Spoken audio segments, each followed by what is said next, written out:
Now, Egyptian pyramids on Modern Marvels.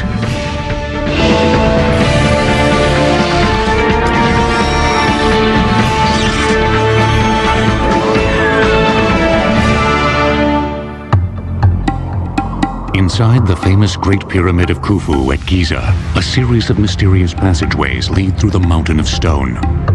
Passing through a magnificent grand gallery, the main passageway finally ends at a granite-lined vault, deep within the massive structure. Called the King's Chamber, many scholars believe that this is where the great Khufu was finally laid to rest. But was he? For centuries, these extraordinary edifices have inspired an enduring fascination in people around the world. Generations have wanted to see them, study them, and unlock their age-old secrets, such as why and exactly how they were built. And yet, despite the best efforts of researchers, the solutions to many questions surrounding the pyramids remain tantalizingly obscure. The lack of concrete evidence from ancient Egyptian sites has complicated the problem. Even the application of the most modern technology has failed to unravel all the mysteries. Recently, however, new theories have been proposed, which call some of the key generally accepted ideas about the pyramids into question, and that may indeed solve some of the riddles concerning these magnificent achievements. One of the first mysteries about the pyramids is their exact number. Nearly 100 have been discovered in Egypt. Surprisingly, however, at least 3 pyramids that are mentioned in inscriptions remain obscured by time and the relentless desert sands. It may seem surprising that pyramids have not been located yet, but over thousands of years, their superstructures may have been quarried away and all that's left is underground or may have been built over.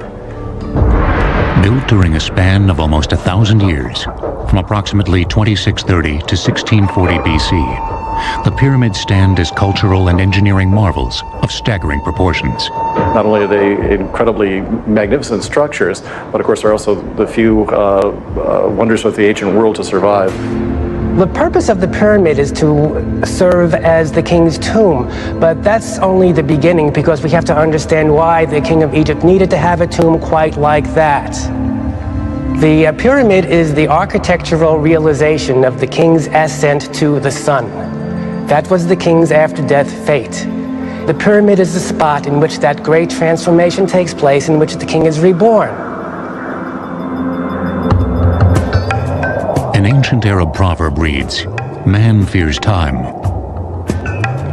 but time fears the pyramids." And yet the so-called golden age of pyramid building lasted for only 150 years, during the 4th dynasty of the Egyptian Old Kingdom. And the greatest of the pyramids, those on the Giza Plateau near Cairo, were constructed over a span of only 3 generations.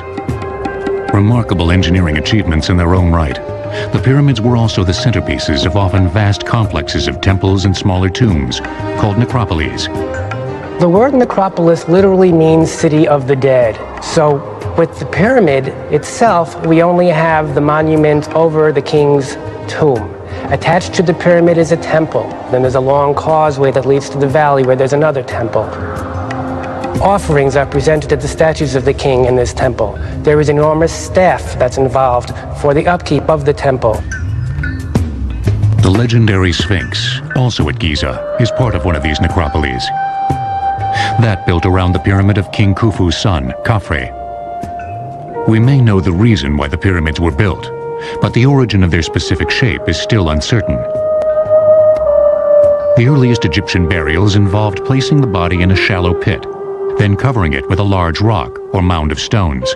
These not only served to keep jackals from digging up the dead, but also were probably meant to represent the primordial mound from which the Egyptians believed all life sprang. The ancient Egyptians were oriented towards the Nile, which was the source of their life and their sustenance. And the Nile used to flood every year.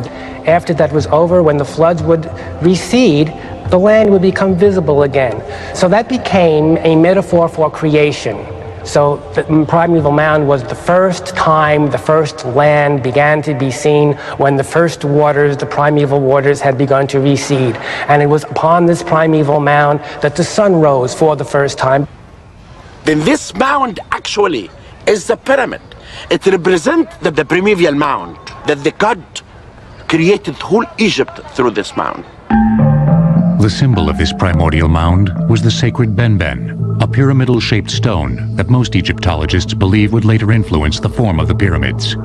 And in the top of the pyramid, the capstone is the benben. Then the capstone, that they put it in the top of the pyramid, and they cased it with electrum, white gold and yellow gold. And that capstone is a symbol that the pyramid is finished. But some other scholars cite additional influences for the shape of the pyramids. One Egyptologist has a provocative new theory, based on a migration of desert people into the Nile Valley over 5,000 years ago, at exactly the time when pyramids began to be built. According to the theory, the newcomers brought knowledge of the desert landscape with them that might have affected the pyramid's form.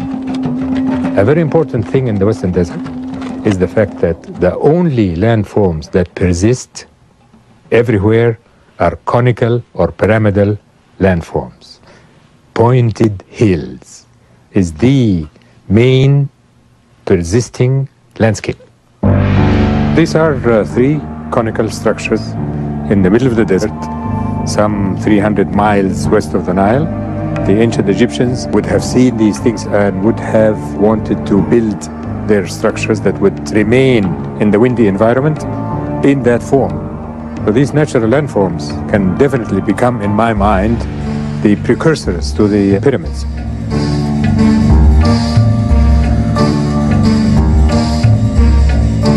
But before actual pyramids were built, Egyptian tombs went through another stage of development, the mastaba.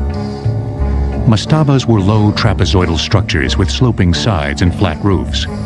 Usually made of mud bricks, they developed from the primordial mound burials. Mastaba, and it's the Arabic word for bench, but they're bigger than any bench. But the mastaba is the word for the superstructure of a private tomb. The Egyptian tomb really consists of two parts. There's the below ground part, which is the actual burial chamber, and there is the above ground part, which could be cut into the cliff, or it could be a constructed monument like a mastaba. With mastabas, the Egyptians had taken the first step towards the classic pyramid. The next stage came around 2630 BC, during the Egyptian Third Dynasty, during the reign of King Djoser, when Djoser's high priest and architect, Imhotep, began building the famous step pyramid at Saqqara. In Dynasty 3, which is before Dynasty 4, there was a genius architect. His name is Imhotep. And he began to make a revolution in building, changing the building from mud brick to limestone. And he built what's called the step pyramid, a mastaba above the one, until he reached 6 mastabas. And that was a revolution. Soaring to almost 200 feet in height, with a base measuring 397 by 358 feet, the step pyramid is thought by many scholars to be the first large building in human history made completely of stone, and the first pyramid of any kind built in Egypt. Imhotep remains one of the few overseers of a pyramid whose name is still known. Exactly how he designed and planned the structure is not. We have from later times papyrus where they planned a temple, and they knew in advance how many people they would need, how many food they would have to bring to the place, and how many stones would be needed. And so there must have been similar papers for all these pyramids, but unfortunately we don't have them. However, we do know how the workmen actually accomplished the construction. To move the stone, they used levers, wedges, and rope, usually pulled by teams of men, chanting, heaving at a 1, 2, 3 heave sort of thing. To cut the stone, they used copper chisels, which are softer than modern iron chisels, but limestone is a soft stone. Of course, it takes a lot of work, but they had the manpower to do it. The result is a monument that is as precise as it is imposing. Despite the remarkable symmetry of the final structure, however, archaeological investigations have proven that Imhotep did not plan for the monument to be a step pyramid from the beginning. He started with a mastaba, then he built a larger mastaba, and then he started piling them one on top of the other, so you have as though you have a stairway to heaven. Why the step pyramid was enlarged in these stages remains unknown. As magnificent an edifice as the step pyramid was, few later pharaohs copied it. Instead, they soon moved on to a new form, one that provided new challenges to their builders, and that would change the shape of the pyramids forever. The designer of the step pyramid, Imhotep, was so revered that in later centuries he was worshipped as a god. Egyptian pyramids will return on Modern Marvels. We now return to Egyptian pyramids on Modern Marvels. Just over a half-century after King Djoser built the step pyramid in 2630 BC, King Snefru came to the throne of Egypt. He would become the greatest pyramid builder in Egyptian history. Unsatisfied with his early efforts, Snefru erected no less than 3 huge pyramids during a reign that may have lasted up to 50 years. The first was the so-called collapsed pyramid at Meidum, begun around 2575 BC. During its building, Snefru decided to change the form of the collapsed pyramid several times. Why he did so remains unknown. How he did it is understood much more completely.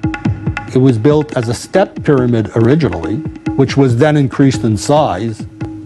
Then King Snefru, the inventor of the true pyramid, decided to change it into 4 smooth sides that met at a point high in the sky. And for me, that was the most amazing feat that I've seen in my studies. Because if you deviate the angle of one side, even a little bit on the bottom, it will be exaggerated as you rise to the top. And they never meet. You never get to the pyramidion, to the apex. Today, all that is visible of this pyramid is part of its inner stepped core, surrounded by heaps of loose rubble, thus giving it its collapsed appearance. In earlier times, archaeologists believed that it had indeed collapsed during construction, and was for this reason abandoned. But later research indicates that the pyramid was successfully completed, then was systematically stripped of its casing. Over the ages, that exterior was quarried, used for other buildings. Whole cities could be built from the stone that had been gathered there for the pyramids, and that accounts for its present appearance.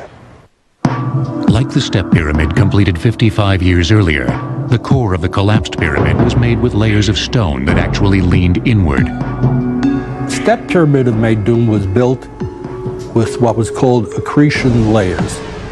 They are layers of stone that are built circumferentially around a core, and they lean in, actually. One thing that is known for certain is that at some point during its construction, the collapsed pyramid was temporarily abandoned. For reasons that we do not know, in year 17, he left this pyramid completely unfinished. And he built in Dahshur the pyramid that we call it now the Bent Pyramid. The Bent Pyramid is really constructed. They started 54 degrees and they could not continue. They had to switch the angle. The Bent was the first pyramid designed from the beginning to be a true smooth-sided pyramid. Part of the reason it still looks that way is because, unlike almost all the other pyramids, most of its exterior casing stones remain in place. With a base measuring 617 feet square and a height of 345 feet, the Bent Pyramid is considerably larger than both the collapsed pyramid and the step pyramid. However, soon after construction began, problems appeared, problems that are still visible in the structure today. They built up a ways and discovered that cracks were beginning to form, internally and externally. So about halfway up, they changed the angle of the rise of the sides. The problem was the pyramid was built on a clay subsoil. It couldn't support the weight of the pyramid, and that was the reason for the cracking, but they didn't know it at the time. The method of laying the masonry on the upper portion of the pyramid was also modified. Instead of the earlier technique of the stones leaning inward to match the angle of the outer slope, the later courses were assembled in nearly horizontal layers. This was not only easier to accomplish for the workers and masons who built the pyramid, but also made the structure far more stable. With these engineering lessons learned, Snefru then undertook the building of a brand new pyramid, one that is still hailed as among the most beautiful and perfect pyramids ever constructed, the Red Pyramid. They went just 1 kilometer to the north and built this massive stone building behind us, which is called the Red Pyramid, because of its appearance, which is better to be seen in the morning light when all these stones really have a red touch.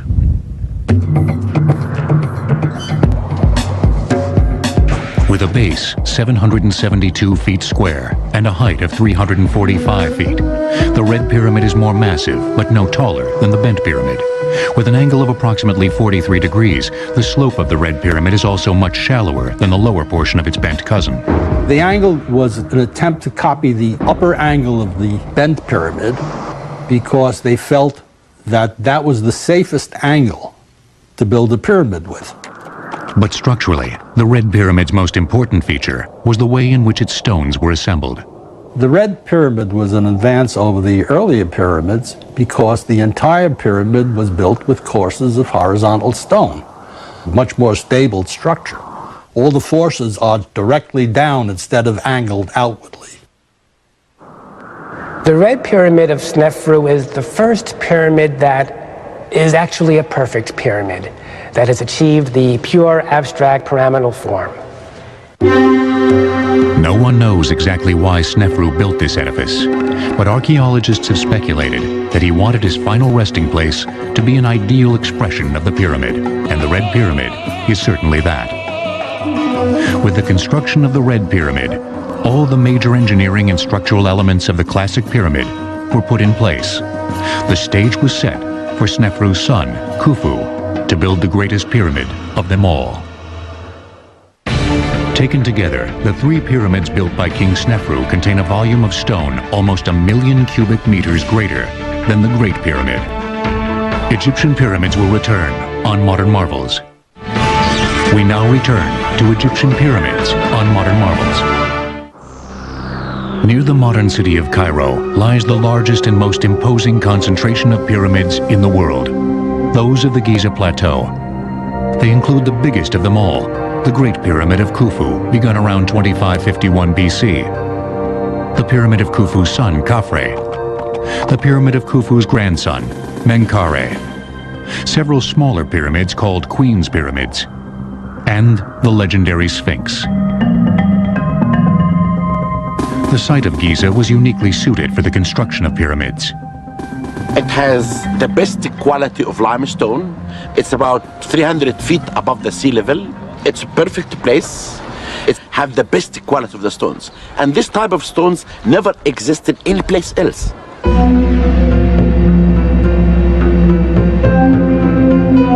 Giza was also less than a mile from the banks of the Nile, making the movement of manpower and supplies to the site far easier. The Nile was the great artery of ancient Egypt. There were no roads per se, so the river was instrumental.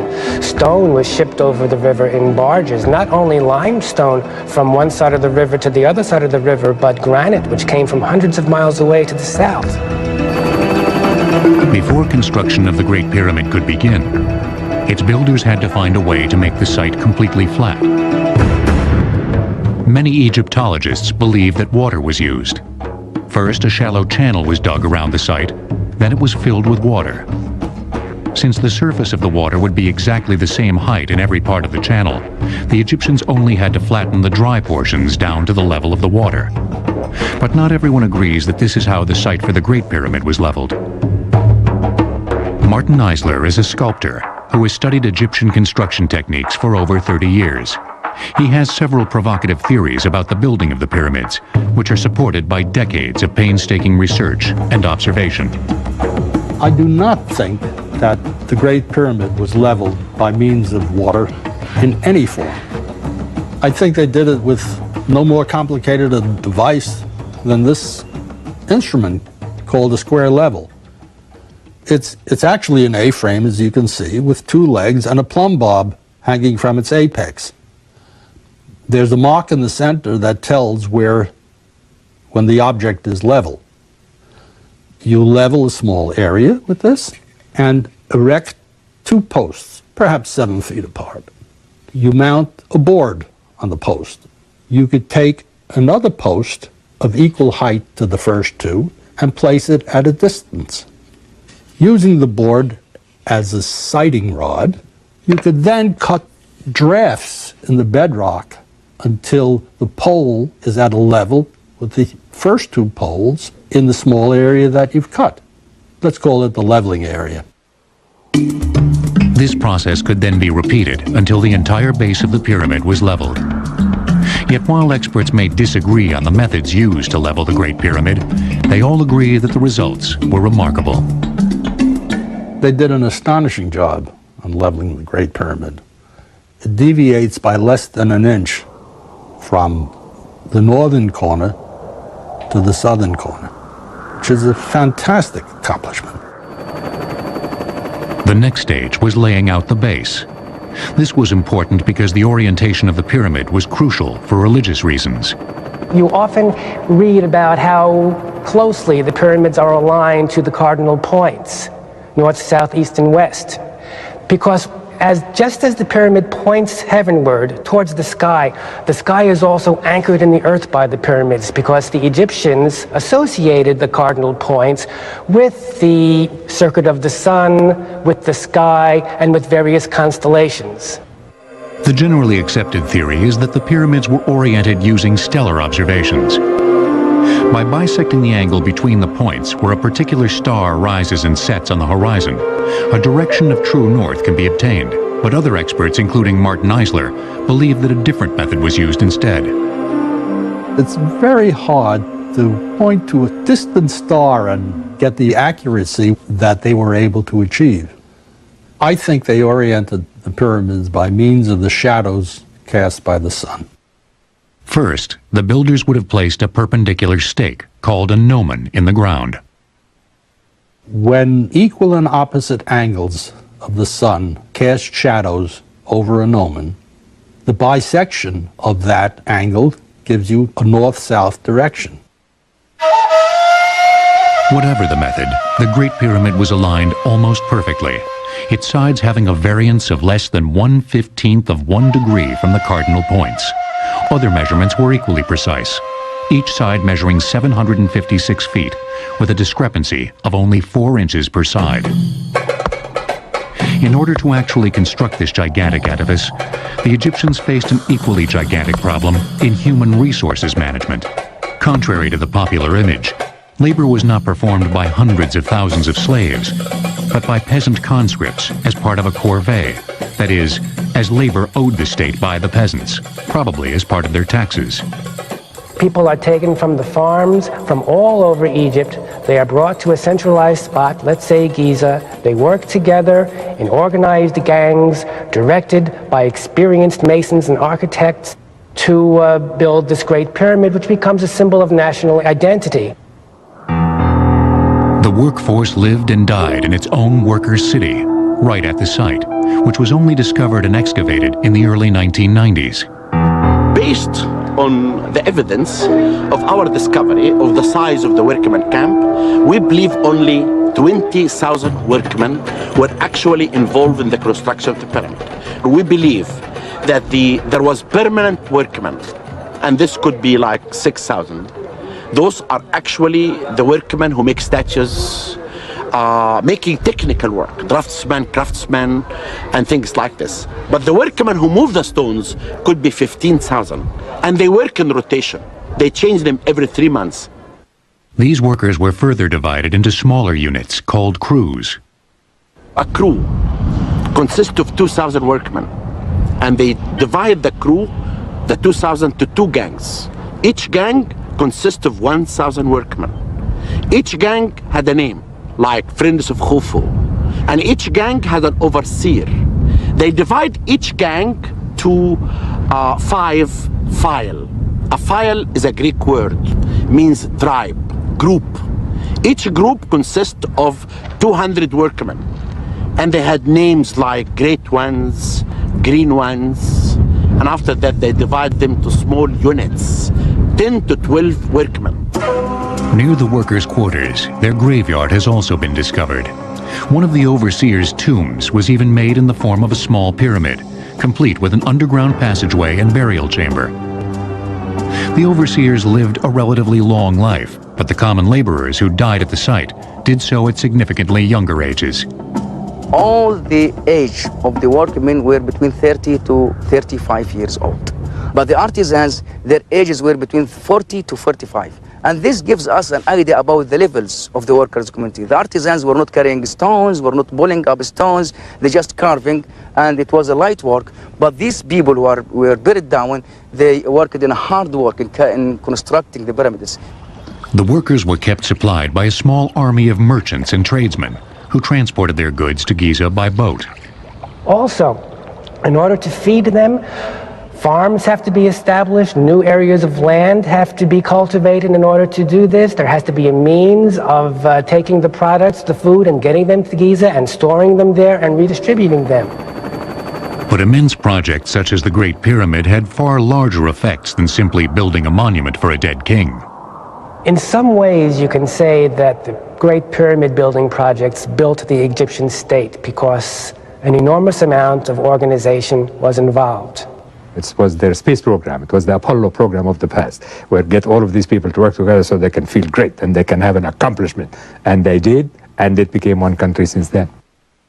It would be this workforce that would complete the largest engineering project yet undertaken in human history. The ancient Greek historian Herodotus reported incorrectly that the Great Pyramid was built by shifts of 100,000 slaves, and that King Khufu forced his daughter into prostitution to help pay for the massive project. Egyptian pyramids will return on Modern Marvels. We now return to Egyptian pyramids on Modern Marvels.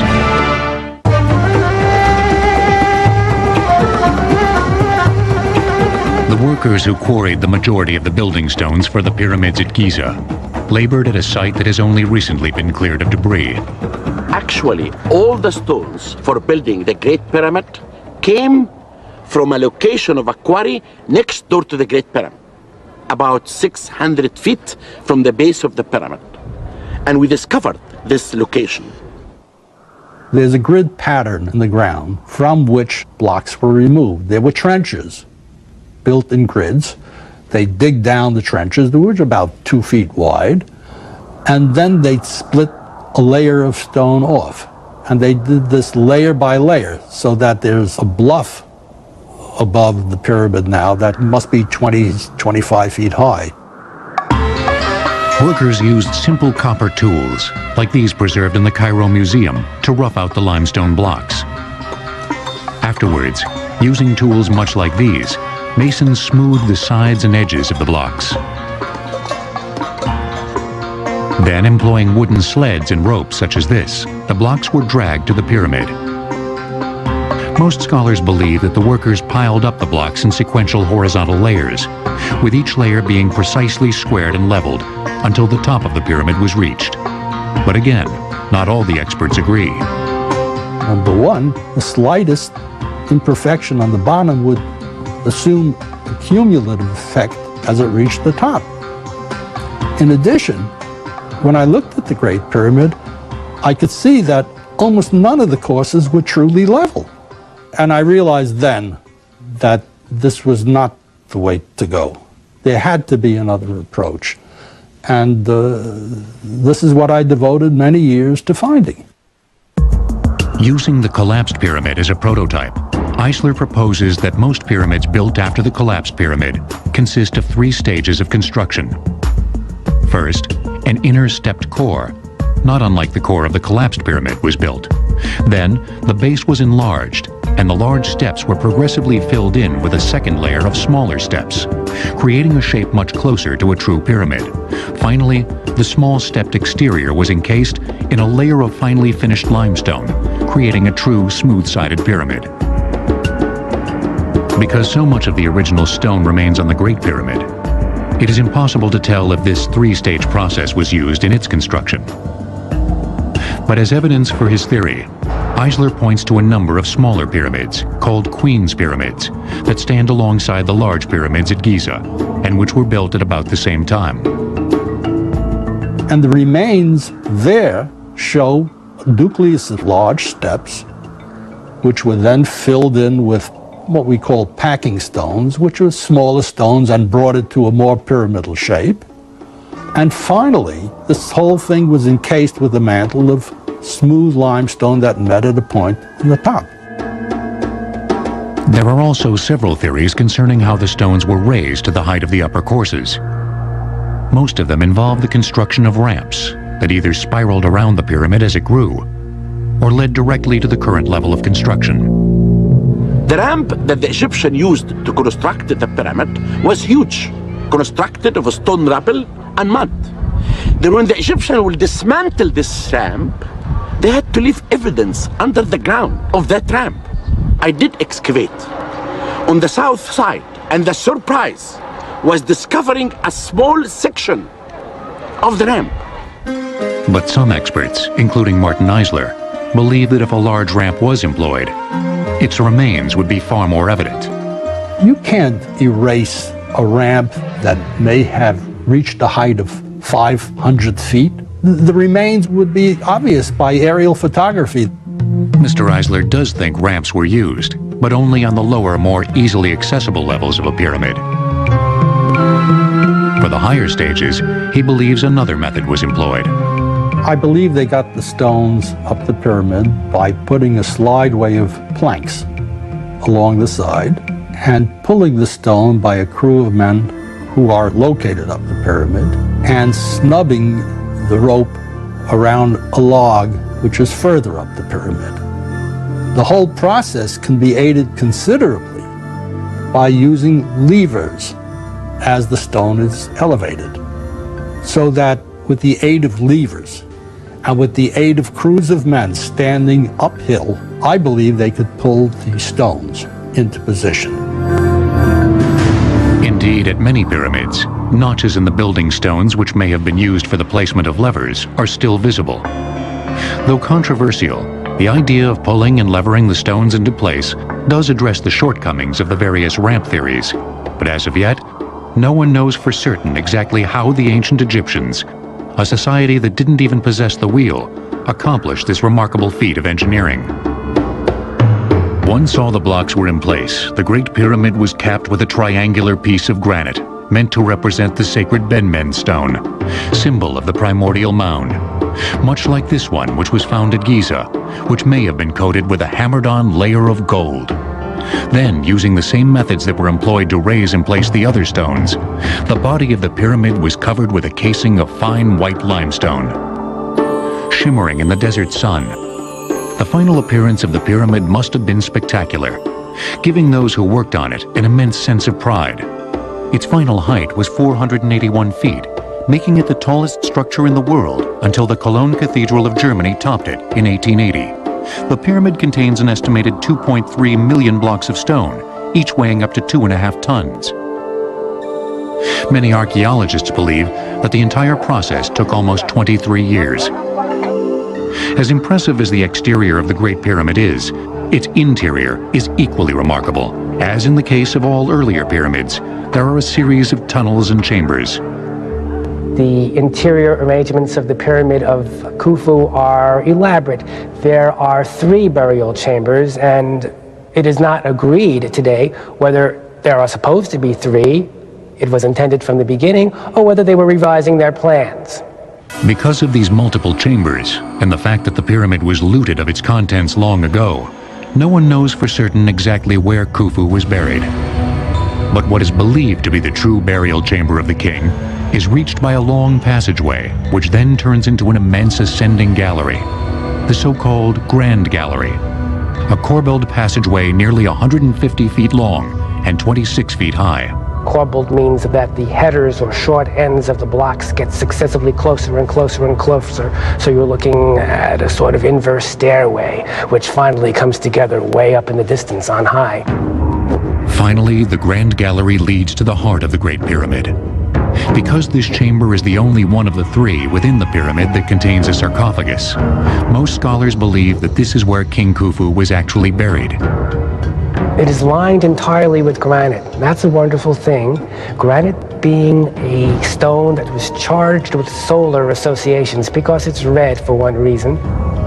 30 feet by 15 feet and nearly 18 feet high, the roof of the king's chamber consists of several massive granite slabs, each weighing more than 70 tons. Above this, there are also a series of false roofs that were designed to reduce the enormous weight pressing down on the chamber from above. They have worked brilliantly for over 40 centuries.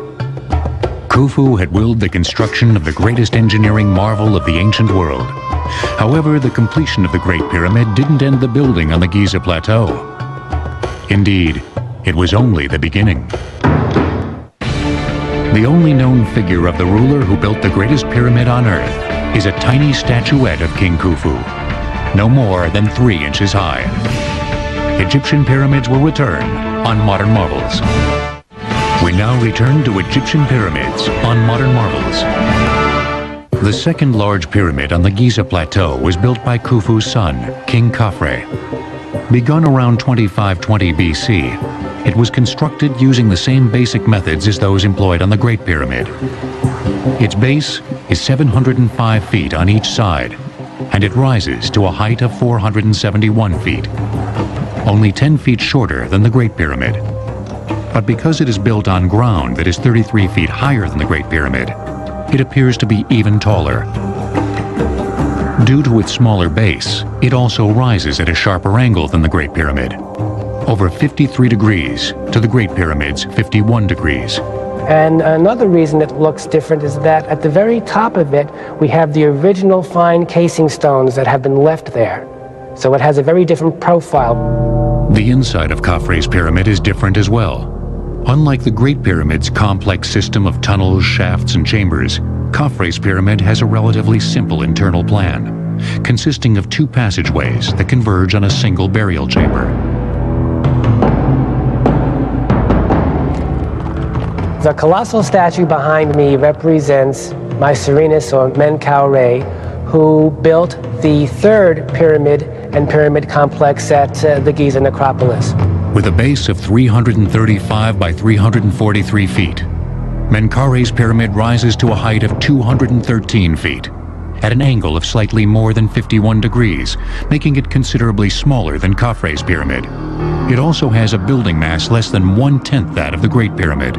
But it only looks small when you compare it with those, because the pyramid of Menkaure is huge. It's as big as the Step Pyramid. The pyramid has the distinction of being clad in its bottommost courses of granite rather than limestone, so it would have been more colorful. Why the pyramids at Giza got progressively smaller remains unknown, but scholars speculate that the enormous cost of these massive building projects simply could not be sustained by the kings who followed Khufu. Of all the monuments connected to the pyramids, perhaps none is as remarkable as the mighty Sphinx. A huge stone lion with the head of a man, its design, construction, and purpose has been the source of heated controversy for centuries. The Sphinx, I think, is compelling because it's this part human, part animal form, and it provides this mysterious air. It's not quite completely all there. It's this huge structure on the Giza Plateau. What in the world could it have been about? We know that from where it is, that most likely it was done during the time of the builder of the 2nd pyramid, King Khafre. And this is because of the orientation of the Sphinx itself. And some people even perceive that the face of the Sphinx itself looks like the statue of King Khafre. 240 feet long and 66 feet tall, the Sphinx was the first truly colossal piece of sculpture in ancient Egypt. Its builders began by quarrying a U-shaped ditch out of a solid limestone base of the Giza Plateau. Then, they sculpted the body from the block of stone that made up the center of the U, making the bulk of the monument actually part of the plateau itself. A recent theory makes an even more direct link between the Sphinx and the natural landscape. I really think if you look at the setting of the Sphinx, you can see that it is more part of that environment that most people give it. Why do I say that? It's because we see things like that almost identical to it in the Western Desert, due to total natural erosion. These natural features are called mud lions. This here is a Yardak, or a mud lion, or a natural Sphinx. There are huge numbers of these in the Western Desert in Egypt, and that's why I'm saying that the ancient Egyptian may have borrowed that shape from this natural landform, knowing that it is part of the majesty of the land. For hundreds of years, there have been rumors of secret tunnels and chambers within the Sphinx. Not long ago, those ideas were put to the test with ground-penetrating radar. And they did survey the whole area, and it proved that there is nothing really underneath the Sphinx. The Sphinx is a solid rock or a living rock, and there is nothing really is hidden inside.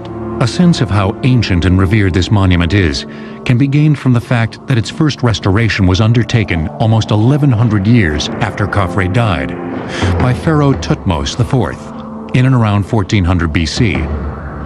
A 12-foot-tall, 15-ton granite stele erected by Thutmose at the site relates the story of how, as a young prince, but not the crown prince, he was on a hunting expedition near the Sphinx. Pausing for a rest, he fell asleep in the shadow of the statue's head, which was then the only part of the monument that remained above the encroaching desert sands. And the Sphinx came to him in his dream and said, "My son Thutmose, I'm dying because of the sand. If you remove the sand away from my head, I will make you the king of Egypt." And this prince actually became the king of Egypt. Then Thutmose, as a matter of fact, is the first archaeologist on earth. And he's the first one who restored the Sphinx. The Sphinx was built to guard the pyramids for all eternity. And yet, as imposing as it has failed to ward off the predations of man.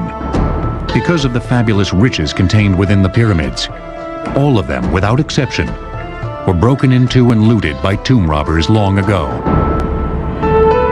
Indeed, in many cases, later archaeologists were able to find the interior passageways of a pyramid simply by following the tunnels dug by thieves, such as this one in Menkare's tomb at Giza. Some have speculated that this is the reason why the building of large pyramids declined so rapidly after the golden age of the 4th dynasty. Others take a different view. I personally believe that they stopped doing the pyramids because the country was unified.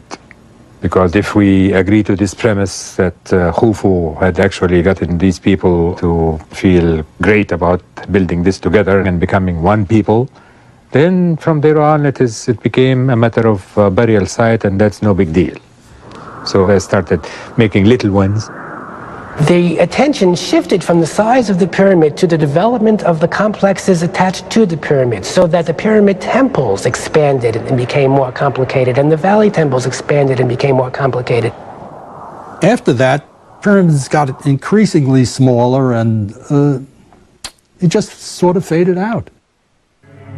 Ironically, most of these later pyramids, such as the Black Pyramid at Dashur, were made with a core of mud bricks to speed their construction, then faced with a layer of limestone.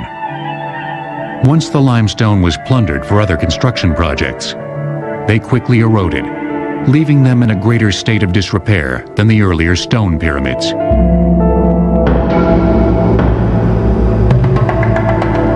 As long as the pyramids have stood, and as much as they have been studied, new research promises to unravel even more of their ancient riddles. New techniques of analysis and investigation are developed and can be applied, and we find out new things all the time because of that. So that the pyramid field is never exhausted. Yet, even as new theories are examined and old ones discarded, the pyramids will continue to maintain their compelling allure.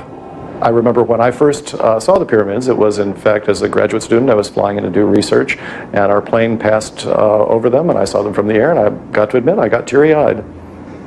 And I'm sure that we'll know more, because I always say to people that you never know what the sand of Egypt might hide of secrets. Some secrets of the pyramids may remain locked within their stony embrace until even they succumb to the passage of time. But even as new